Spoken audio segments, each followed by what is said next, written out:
আমাকে ক্ষমা করবেন, কিন্তু যারা এই বাড়িগুলো ভাঙছে, যে জেহাদি, যে জামাতিরা, যে রোহিঙ্গারা বাংলাদেশে এই বাড়িগুলো ভাঙছে, তারাই তো এপার বাংলায় চলে আসছে, তারাই তো পশ্চিমবঙ্গে চলে আসছে, এবং তাদেরকে খেদিয়ে বের করে দেওয়া হচ্ছে না।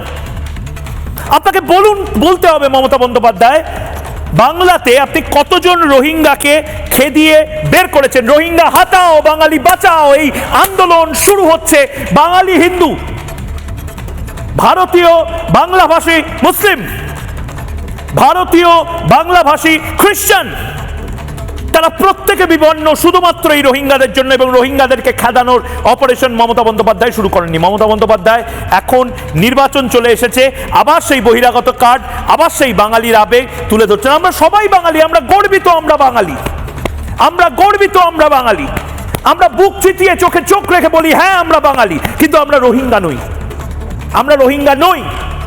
আমরা রোহিঙ্গাদের বের করে দিতে চাই, আমরা পাকিস্তানিদের বের করে দিতে চাই, আমরা বাংলা ভাষী সেই সমস্ত অনুপ্রবেশকারীকে বের করে দিতে চাই।